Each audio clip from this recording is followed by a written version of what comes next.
Hello everyone and welcome to this storytelling video which I'm recording today as part of this weekend's Pagan Federation Festival.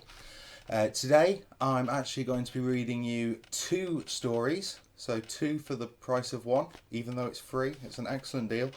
The first story I'm going to be reading for you is from my book, The Children's Edda, Volume 1. Which is available now to purchase from Amazon or Waterstones. It's illustrated by the wonderful Lorna Marshall of Angles.ie Arts with loads of beautiful pictures and things through it. And there's 5 stories in this book. I'm going to be reading you the final one, which is the story of Idunna's apples. And then, after I finish reading you that story, I will be reading a sneak preview for you of what will be the first story of the Children's Edda Volume 2. That will be out later this year in time for Yule. The version that I'm going to be reading you is a first draft. It is completely unedited, so it might change before it gets to the book. Obviously no illustrations yet at this point, but this is a good opportunity to get a sneak peek of some of the material that's going to be available in the Children's Edda Volume 2. And again, that one will also have around 5 stories in it. So this project that me and Lorna are working on together, the Children's Edda, is, as the name suggests, it's a retelling of the stories from Norse mythology, from the Prose Edda and the Poetic Edda, putting the stories into words that are easy for children to understand, to help them get to grips with the mythology that can be quite complicated at times, especially if you're looking at reading the original source text.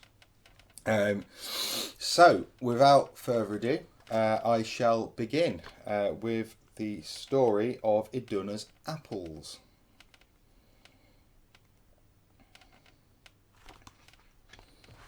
Once I can find the right page.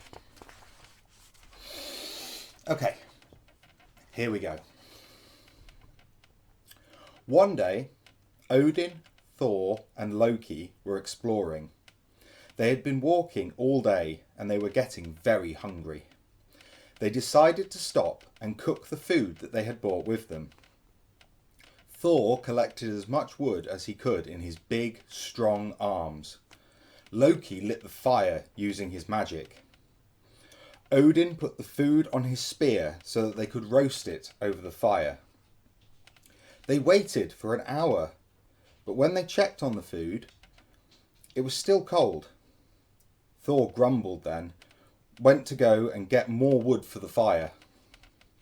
This time he built an even bigger fire, and Loki made sure it was burning extra hot to make sure this time the food would cook. They waited another hour, but when they took the food off Odin's spear, it was still cold. It still hadn't cooked at all, and the gods could not understand why. "I can't wait any longer," shouted a very angry Thor. At that moment, Odin noticed that there was a very big eagle watching them from the tree next to their fire.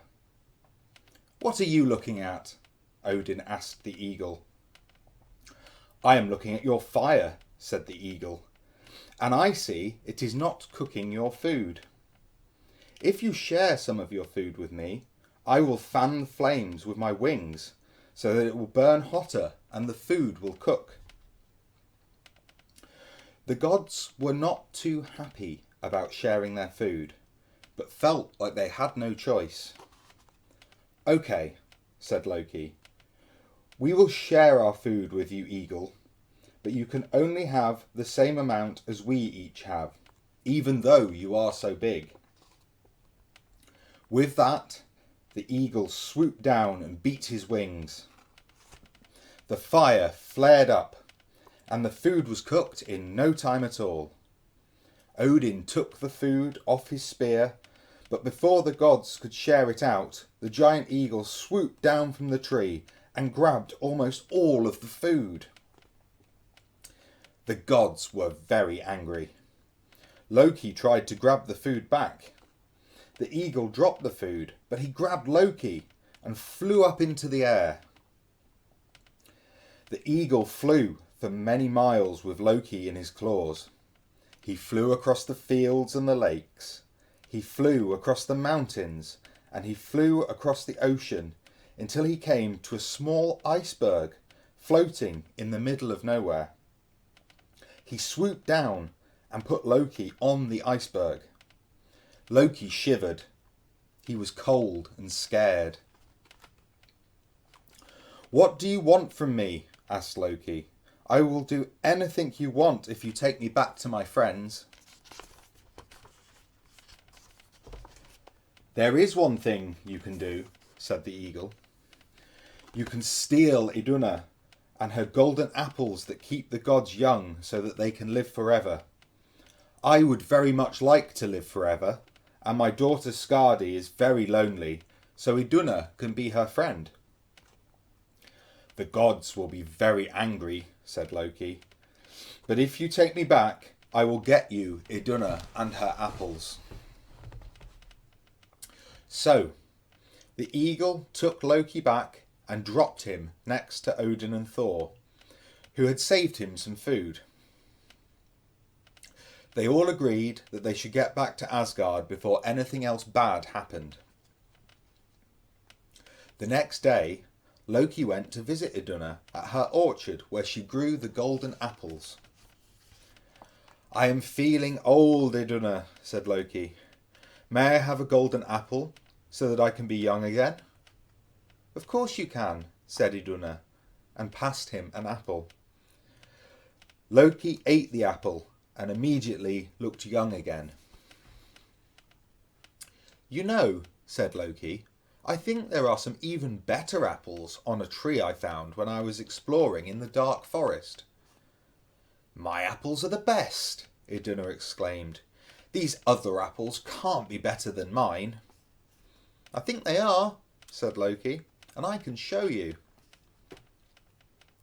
Idunna didn't really trust Loki, but she had to be sure that there weren't any better apples.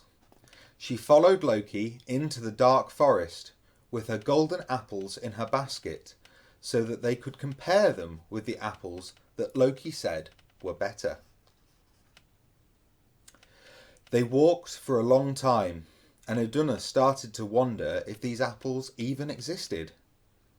Just as she was going to turn around and head back to her orchard, the eagle swooped down and grabbed her and her apples. "I am not just an eagle," he said.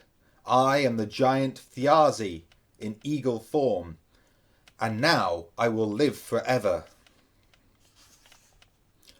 "Oh dear," said Loki. "Maybe the gods won't notice that Idunna and her apples are gone, and everything will be fine." The gods did notice. Everything was not fine. Without Idunna's golden apples to keep them young, they started to get old. Their hair was turning grey, their skin was getting wrinkled, and they were starting to feel tired and weak. Thor knew that if something was wrong, it either meant Loki had done it or Loki could fix it. This time he had a suspicion that it might be both, and so he went and found Loki and pinned him up against a wall. "Where is Idunna? Where are her apples?" he shouted. "I don't know what you're talking about," said Loki. "Why do you think I would know?" Odin always knew when Loki was lying. "You do know," said Odin, "and if you don't tell us, we will let Thor hit you with his hammer until you do." Loki had been hit by Thor's hammer before. He had not enjoyed it very much. So he told the gods what had happened, and before Thor could hit him, he promised to get Idunna and her apples back. "I will need your eagle cape, Freya," said Loki, and she went to fetch it for him. Loki put on the cape and flew off to find Thiazi's castle. He found Idunna and her apples in the tallest tower of the castle, and he perched on the window ledge. Idunna wasn't very happy to see him. "What are you doing here, Loki?" asked Idunna. "I don't want to see you. This is all your fault." "I'm here to save you," said Loki. "Just close your eyes, hold on to your apples, and I will get you home." Loki used his magic powers to transform Idunna into a walnut. He took the walnut and flew off. Thiazi saw Loki escaping and turned himself back into an eagle to chase him. They flew all the way back to Asgard. Loki flew as fast as he could, but Thiazi was even faster. Loki was nearly at Asgard's wall, but Thiazi was catching him up. Luckily for Loki, the gods and goddesses had a plan. They had built a big pile of firewood in front of the walls. As soon as Loki had flown over it, Thor lit the fire. Thiazi was flying too fast and he could not slow down. He flew into the fire, which burnt off all his feathers. Without his feathers, he could not fly over the wall into Asgard, and he fell down to the ground. Loki gave Freya her cape back and turned Idunna from a walnut back into her usual beautiful self. She gave golden apples to all the gods and goddesses so that they would be young and strong again. They all felt much better as soon as they had eaten them. Their wrinkles disappeared and the colour came back to their hair. Idunna was very happy to be back, but she would never follow Loki into the dark forest again. That concludes our first story.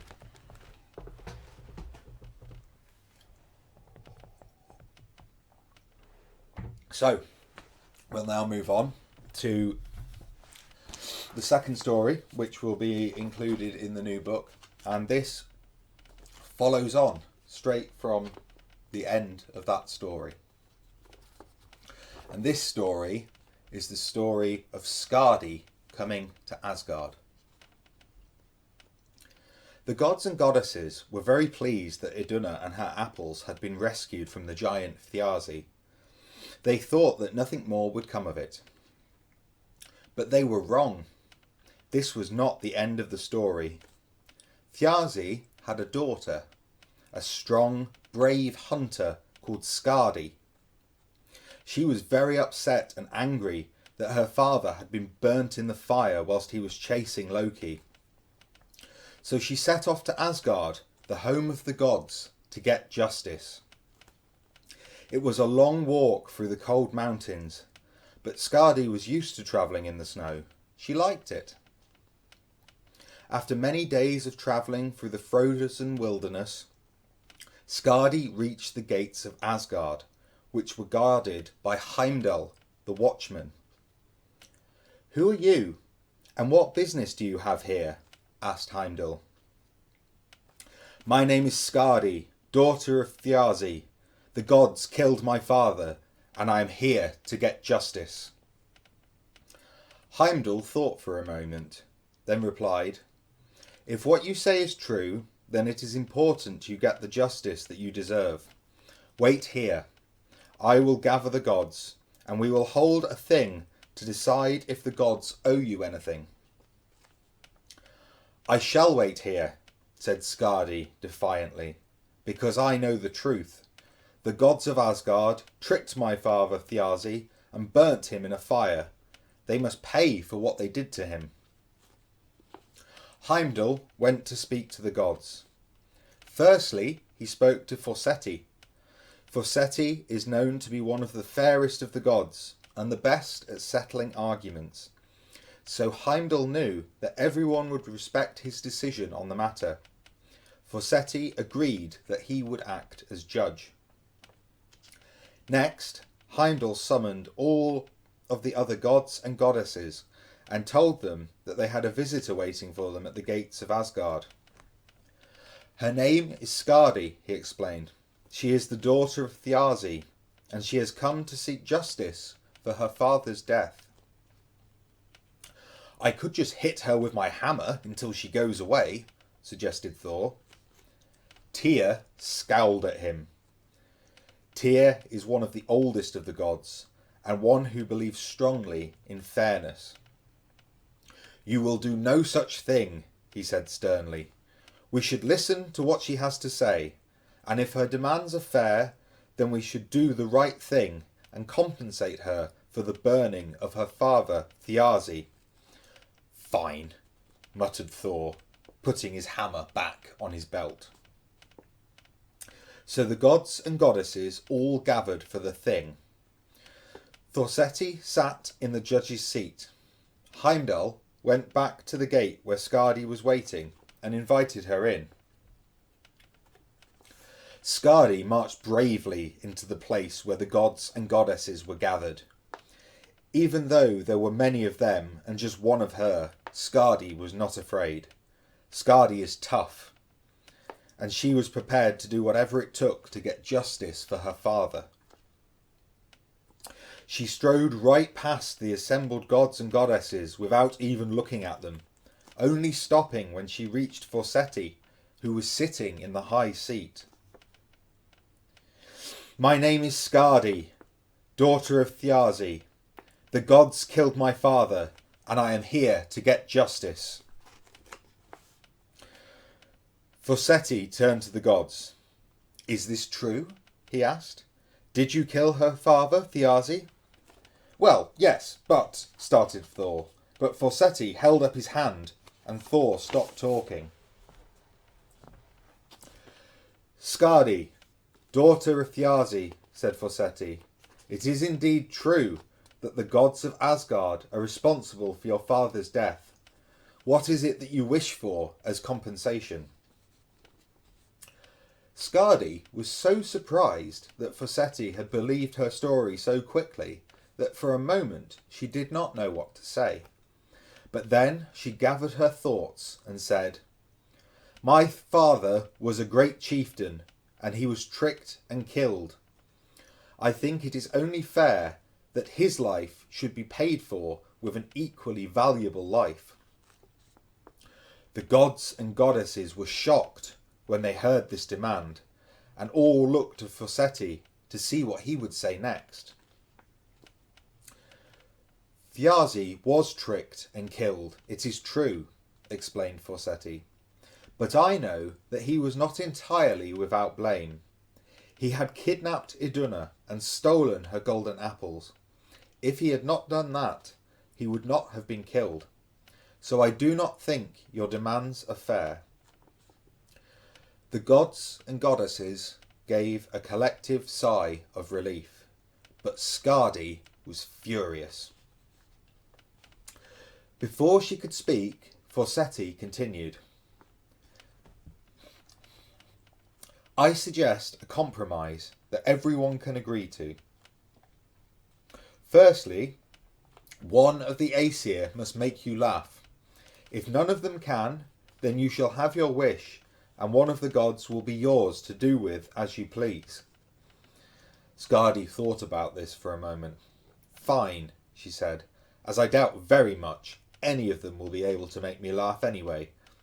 But just in case they do, what else will you offer me in compensation for the death of my beloved father? If you wish, you can choose one of the gods to be your husband, but there is a catch. When you choose, you will only be able to see their feet. That is a very strange condition, said Skadi, but very well, I accept these terms. With that, the gods and goddesses all started doing their best to make Skadi laugh. Odin told her all the most witty jokes he had heard on his travels around the world. Skadi did not laugh. Idunna juggled with her golden apples. Skadi did not laugh. Thor took a huge drinking horn, drained it as fast as he could, and then let out an enormous burp. Still, Skadi did not laugh. Finally, Loki walked forward and stood quietly in front of Skadi. Without saying a word, he used his magic to make a goat appear. He remained silent as he took a rope and tied one end to the goat and the other end to himself. Then he bent down and whispered something in the goat's ear. Straight away the goat became angry and started tugging at the rope that was attached to Loki, who yelped. The goat thrashed about and butted Loki with its horns. Loki could do nothing as the goat dragged him round and round, kicking and stomping. The gods and goddesses looked over to the stony-faced Skadi to see if Loki's performance was enough to make her laugh. At first, she was silent, but as the goat continued to pull at Loki and throw him about, a small smile appeared at the corner of her mouth. Then, a small giggle. Then, the goat headbutted Loki so hard that he flew up in the air, still tied to the rope, and span around 3 times before landing on top of the goat, who bleated loudly and threw Loki back onto the ground. Now, Skadi howled with laughter. So did everyone else, apart from Loki and the goat, of course. With that, Loki clapped his hands, and both the goat and the rope disappeared. He stood up, brushed himself down, and walked up to Fawcetti. I believe that completes the first part of the deal, panted Loki, who was quite out of breath. Everyone agreed that Loki had made Skadi laugh, and so it was time to move on to the next part of her compensation. It was time for her to choose her husband. All of the gods went behind a big screen that covered everything above their ankles. They took off their shoes and socks and stood in a line behind the screen so that only their feet were visible. Skadi walked along the line and inspected the feet. There were big feet and small feet, clean feet and smelly feet, feet with nicely trimmed nails and feet with overgrown nails. Skadi was hoping to choose Balder to be her husband. Balder is Odin's son, heir to the throne of Asgard, and known far and wide as the most handsome of the Aesir. She assumed that because he was so beautiful, Balder would also have the most beautiful feet. Skadi took a long time to make her decision. She wanted to make sure she was certain that she was picking the best feet. Finally, she spoke. These feet are perfect. I am sure they must belong to Shining Balder. These are the feet that belong to the god that I will marry. With her decision made, the screen disappeared, and to Skadi's surprise, the feet did not belong to Balder at all, but to Njord, god of the seashore, fishing and wealth. Whilst I am surprised that these feet did not belong to Balder, I am happy to marry Njord. He is a chieftain of the Vanir and an honourable man. I believe my father would have been happy with this match. So Skadi and Njord were married, and Skadi came to live with the gods and goddesses in Asgard. Everyone was happy that Skadi had had the justice she deserved, and the Aesir and Vanir were pleased that such a strong and fearless warrior was now on their side, as nobody wanted to fight her. The wedding was followed by a big party, with lots of food, drink, music and dancing. At the end of the party, when the sun had set, Thor approached the bride and groom. "Brave and beautiful Skadi," he said, "I have a wedding gift for you. These are your father's eyes. I will throw them up into the night sky. where they will become shining stars, so that your father, Thiazi, can look down on you." Skadi smiled. "That is very kind of you, Thor. Thank you." With that, Thor threw the eyes up into the sky, and straight away they started to shine. Thiazi's eyes are still up there, shining as two bright stars in the night sky, watching over his brave daughter, Skadi. So, that is the end of today's stories from the Children's Edda, Volume 1, and a sneak peek of Volume 2. I hope you have enjoyed these stories. If you have, as I say, Children's Edda Volume 1 is currently available from Amazon and the Waterstones website. I also have a number of other books out that you can have a look at if you are interested. So there's Walking with the Gods, children's activity book. That's illustrated by Matt Greenway, the Saxon storyteller, if you're looking specifically for children's books. And if you're looking for other books, I have things like Heathen Prayer Books and Heathenry in the Sea, which are also all available through Amazon. So thank you for joining me for this story time today. As I say, I really hope you enjoyed it. I hope you enjoy the rest of the festival, and please do look out for the Children's Edda Volume 2, which will be available later on this year.